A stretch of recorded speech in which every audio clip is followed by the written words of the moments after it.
व्यंजन किसे कहते हैं? स्वर की सहायता से बोले जाने वाले वर्ण व्यंजन कहलाते हैं। यानी जैसे क हो गया, ख, ग, इसको हम व्यंजन कहेंगे क्योंकि इसमें क में अ आता है, क धन अ, तो ये दोनों जब मिलेंगे आधा क और अ, तो ये क बन जाएगा। तो स्वर की सहायता से यानी इसकी सहायता से बोले जाने वर्ण व्यंजन कहलाते हैं।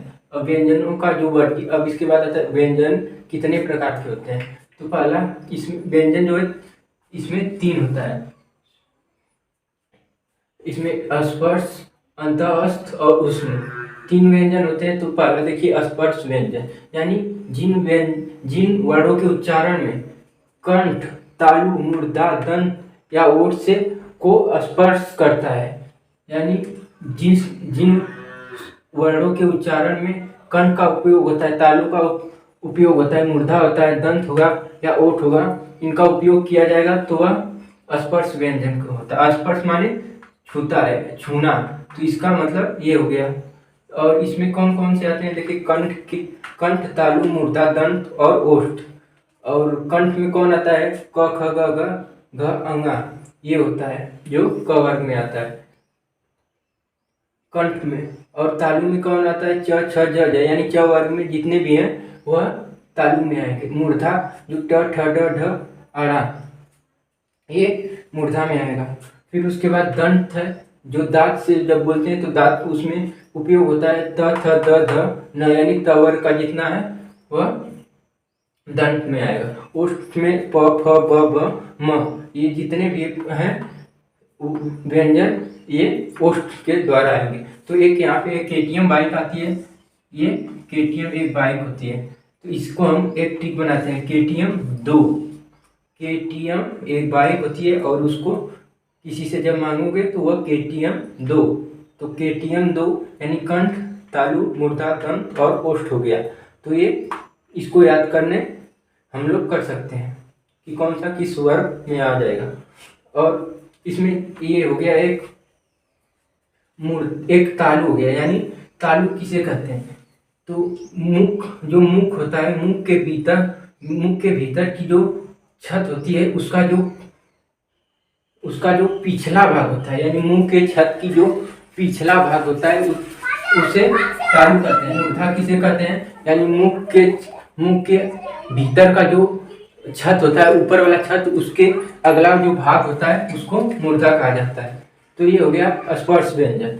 फिर घोष के आधार पे देखिए, यानी घोष स्वर तंत्रियों में ध्वनि का जो कंपन होता है उसको घोष बोलते हैं। यानी जो हम कोई व्यंजन या कोई भी वर्ण बोले तो उसमें क्या होता है कि स्वर तंत्र, यानी उसमें कोई व्यंजन होता है तो उसमें स्वर भी रहता है और उसको बोलने में जो ध्वनि में कंपन होता है वो घोष होता है। और इसमें 2 होते हैं, एक अघोष होता है, एक सघोष होता है। मतलब अघोष में देखिए जिन ध्वनि के उच्चारण में कंपन न हो, यानी जो ध्वनि हम बोल रहे हैं उसमें कोई कंपन नहीं होता है, तो उसको हम अघोष कहते हैं। और सघोष या घोष मतलब जिन ध्वनि के उच्चारण में कंपन होता है तो उसको हम सघोष या घोष कहते हैं। और हर वर्ग का पहला और दूसरा जो व्यंजन है वह क्या होगा? अघोष होगा। और तीसरा, चौथा, पांचवा जो होगा वह सघोष होता है या घोष होता है। तो देखिए जो क, ख, ग हो गया इसमें का, इस स्वर का, च, छ हो गया, ठ, ठ, ड हो गया इस स्वर का, और त, थ, त वर्ग का, और प, फ, ये क्या है? ये जो है ये देखिए पहला और दूसरा जो वर्ग होता है ये क्या हो गया? अघोष हो गया।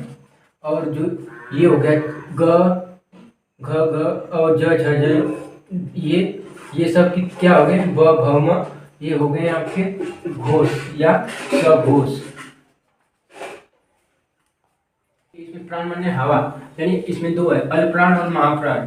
अल्पप्राण में आता है मुख से कम हवा निकले, जिनके उच्चारण में मुख से कम हवा निकलती है उसे अल्पप्राण कहते हैं। और महाप्राण यानी मुख से जब अधिक हवा निकले तो उसे महाप्राण कहते हैं। और हर वर्ग है 1, 3, 5, यानी जो क वर्ग, च वर्ग, त वर्ग, उसमें का पहला, तीसरा और पांचवा जो होता है वह अल्पप्राण होता है। और महाप्राण में दूसरा और चौथा जो हर वर्ग होता है, क कवर, चवर, टवर, पवर। ये जो जितने वर्ग होते हैं इसमें दूसरा और चौथा जो व्यंजन होता है उसमें महाप्राण होता है वह। फिर सेकंड आता है अंत अस्त व्यंजन, यानी इसका मतलब जिन वर्णों का उच्चारण वर्णमाला के बीच में होता है, जिन वर्णों का उच्चारण करने पे वर्णमाला बीच में होता है, इसमें स्वर प्लस व्यंजन भी हो सकता है, तो उसे हम अंत अस्त व्यंजन कहते हैं। अंत अस्त में य, र, ल और व आता है। तो यह का देखिए यह तालु से बोला जाता है, वह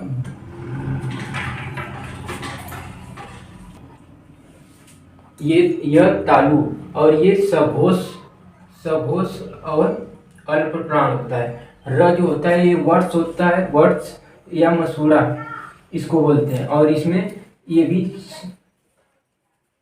सघोष और अल्प प्राण होता है। ल र को हम लुंठित भी कहते हैं। लुंठित यानी तालु से जब लुढ़क कर कोई जब उच्चारण करने पर तालु से लुढ़क कर जीभ को जब स्पर्श करता है करेगा तो वह लुंठित हो, तो उसी को लुंठित कहा जाता है, और र लुंठित माना जाता है।